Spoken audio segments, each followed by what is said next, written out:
തിരഞ്ഞെടുത്ത സമ്പന്നർക്ക് പണവും വിഭവങ്ങളും ലഭ്യമാക്കുന്നതാണ് ബി.ജെ.പി. മോഡലെന്ന് ലോക്സഭാ പ്രതിപക്ഷ നേതാവ് രാഹുൽ ഗാന്ധി. ബി.ജെ.പി. സമ്പന്നരുടെ പോക്കറ്റ് നിറയ്ക്കുന്ന മാതൃക പിന്തുടരുമ്പോൾ കോൺഗ്രസ് ദരിദ്രരുടെ പോക്കറ്റുകളിലേക്ക് പണം നിക്ഷേപിക്കുകയാണെന്നും കർണാടകയിൽ തിരഞ്ഞെടുപ്പിന് മുൻപ് 5 വാഗ്ദാനങ്ങളാണ് നൽകിയതെങ്കിൽ 6 തങ്ങൾ നിറവേറ്റിയെന്നും രാഹുൽ എടുത്തു പറഞ്ഞു.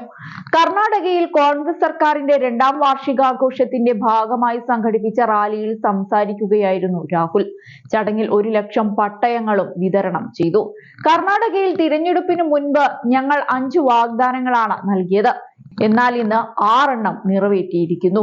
1 ലക്ഷത്തിലധികം കുടുംബങ്ങൾക്ക് അവരുടെ ഭൂമിയുടെ ഉടമസ്ഥാവകാശം നൽകിയിട്ടുണ്ട്. കർണാടകയുടെ ഭാവിയിലേക്കുള്ള ഏറ്റവും വലിയ ഉറപ്പാണിത്. ഇത് കോടിക്കണക്കിന് ദരിദ്രർക്കും ദളിതർക്കും ആദിവാസികൾക്കും പ്രയോജനം ചെയ്യും. ഭൂമിയുള്ളവർക്ക് അതിന്മേൽ ഉടമസ്ഥാവകാശം ഉണ്ടാകും. അത് ഓരോ പൗരന്റെയും മൗലികാവകാശമാണ്.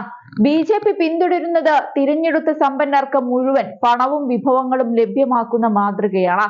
കോൺഗ്രസ് പാവപ്പെട്ടവന്റെ ബാങ്ക് അക്കൗണ്ടുകളും പോക്കറ്റുകളും നിറയ്ക്കുന്ന മാതൃകയാണ് പിന്തുടരുന്നത് എന്നും രാഹുൽ പറഞ്ഞു.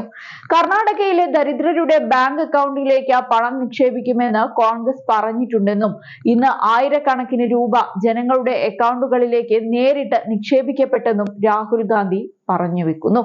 ഈ പണം ജനങ്ങൾ മക്കളുടെ വിദ്യാഭ്യാസത്തിനും ആരോഗ്യത്തിനും വേണ്ടി ഉപയോഗിക്കുകയാണെന്നും അതുതന്നെയാണ് കോൺഗ്രസ് ആഗ്രഹിച്ചതെന്നും അദ്ദേഹം പറഞ്ഞു. നിങ്ങളുടെ പണം നിങ്ങളുടെ അക്കൗണ്ടുകളിലേക്ക് തിരിച്ചു വരികയാണ് എന്നും അദ്ദേഹം കൂട്ടിച്ചേർത്തു.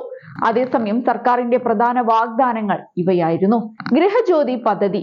എല്ലാ വീടുകളിലും 200 യൂണിറ്റ് സൗജന്യ വൈദ്യുതി എന്നതാണ് ഇതുകൊണ്ട് ഉദ്ദേശിക്കുന്നത്. ഗൃഹലക്ഷ്മി പദ്ധതി. വീട്ടിലെ കുടുംബനാഥയ്ക്ക് 2000 രൂപ. അന്നഭാഗ്യ പദ്ധതി. BPL കുടുംബങ്ങളിലെ ഓരോ അംഗത്തിനും എല്ലാ മാസവും 10 കിലോ അരി. യുവനിധി പദ്ധതി. തൊഴിലില്ലാത്ത ബിരുദധാരികൾക്ക് 3000 രൂപയും തൊഴിലില്ലാത്ത ഡിപ്ലോമയുള്ളവർക്ക് 1500 രൂപയും. 18 മുതൽ 25 വയസ്സ് പ്രായപരിധിയിലുള്ളവർക്ക് 2 വർഷത്തേക്ക്.